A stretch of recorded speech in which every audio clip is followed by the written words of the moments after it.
Hey, salut tout le monde, c'est Justus. Aujourd'hui, on se retrouve pour une petite vidéo tout simplement où je vais vous raconter un peu une histoire dehors. Donc, je sais pas s'il y en aura une ou deux, mais j'espère que ça va bien vous faire flipper. N'hésitez pas à me dire ce que vous en pensez dans les commentaires et let's go, quoi. Tout simplement, c'est parti.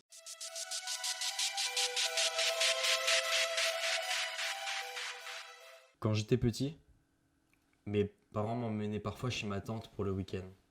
En général, je passais le temps à jouer avec mes deux cousins qui étaient environ du même âge que moi. Ils vivaient dans une petite ferme avec beaucoup d'espace. Nous pouvions courir et faire à peu près tout ce que nous voulions.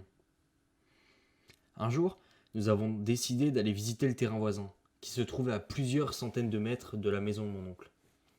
Il était abandonné depuis des décennies, mais une vieille maison et plusieurs autres bâtisses étaient encore debout sur la propriété et ne demandaient qu'à être explorées. Ce fut bien sûr une mine d'or pour trois jeunes garçons aventureux comme nous. Surtout après mes cousins me racontaient des histoires sur cet endroit qu'ils prétendaient hanter. C'était une histoire assez classique. Un homme devient fou et assassine toute sa famille à coups de hache avant de se pendre. Son esprit hante encore les lieux, revenant chaque soir en espérant trouver des nouvelles victimes. Bref, une histoire bien macabre. Même à cet âge, je savais qu'il était peu probable que cette légende soit vraie. Mes cousins l'avaient sans doute embelli cette vieille rumeur.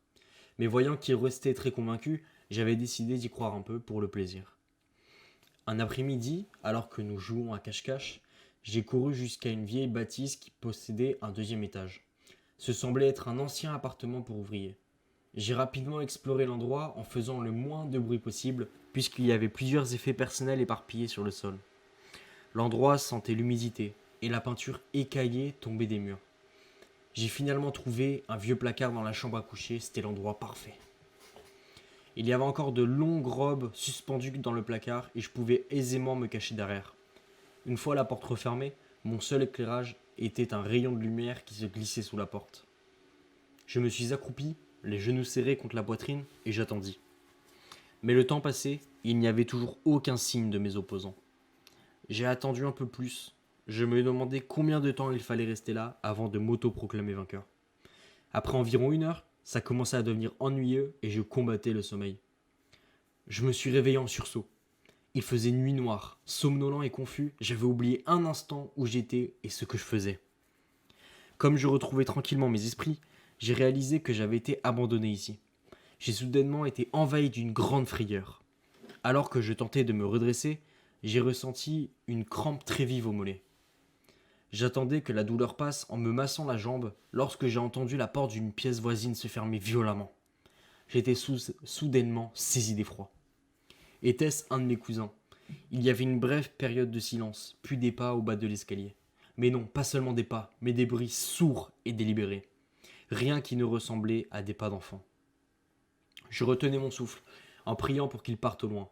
Mais ça s'amplifiait, le bruit remontait les escaliers pour se rendre à l'étage où j'étais caché. Après un moment de silence, la marche a repris, cette fois avec un grincement régulier, comme quelque chose de lourd était traîné sur les planches. Cet étrange bruit a fait son chemin à travers les pièces de l'étage, déplaçant sur son passage les objets hétéroclites qui étaient sur le plancher. J'avais l'impression qu'une odeur putride était apparue dans l'air. Je suais à grosses gouttes et des frissons parcouraient tout mon corps. Mes pires craintes devaient se réaliser. Cette chose était en train, maintenant, d'être dans la chambre. Je le sentais qui se rapprochait pour finalement s'arrêter juste en face de la porte du placard où j'étais caché.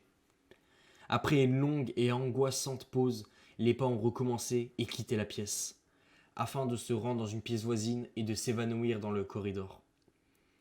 J'ai attendu ce qui semblait une éternité. Il n'y avait plus de son maintenant. Alors j'ai essayé de trouver assez de courage pour ouvrir la porte et m'enfuir. Mais au moment précis où les muscles de mon corps se redressaient pour quitter le placard, j'ai entendu un respire rauque derrière moi et un souffle chaud contre ma nuque. C'en était assez pour moi. Pris de panique, je me suis précipité à l'extérieur du placard, traversant le corridor à la course avant de dévaler les escaliers d'entrée. En sortant du bâtiment, j'étais complètement désorienté, mais je courais à toutes jambes dans ce qui me semblait être la direction de la ferme. Pendant ma fuite, j'entendais clairement des pas me pourchasser et avec une vitesse terrifiante. Mon évasion était maladroite. J'ai trébuché à quelques reprises sur les bosses et les trous qui parsemaient le chemin. Je n'ai pas regardé en arrière avant d'être certain que je n'entendais plus les pas derrière moi. Lorsque ce fut le cas, j'ai brusquement fait volte-face pour voir mon assaillant, mais il n'y avait personne. Il n'y avait aucun signe que quelqu'un me pourchassait. La nuit était calme et sans bruit. Cela ne m'a pas empêché de courir tout le chemin du retour. Lorsque j'ai aperçu finalement la ferme de mon oncle, j'ai vu que la police s'y trouvait, ainsi que la voiture de mes parents.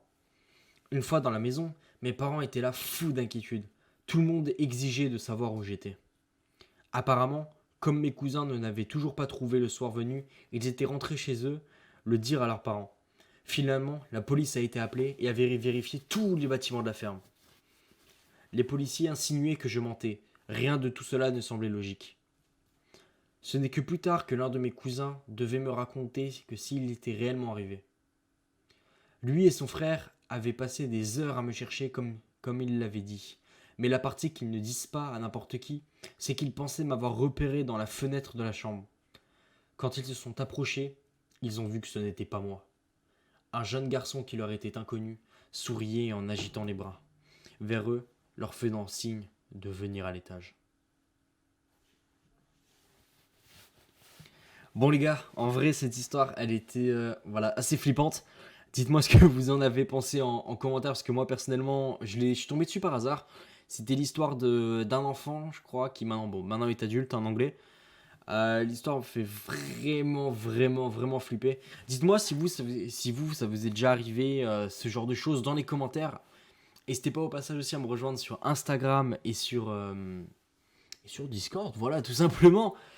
Et voilà les gars, c'était Jusus. Je vous dis à la prochaine pour une prochaine vidéo. Bye tout le monde.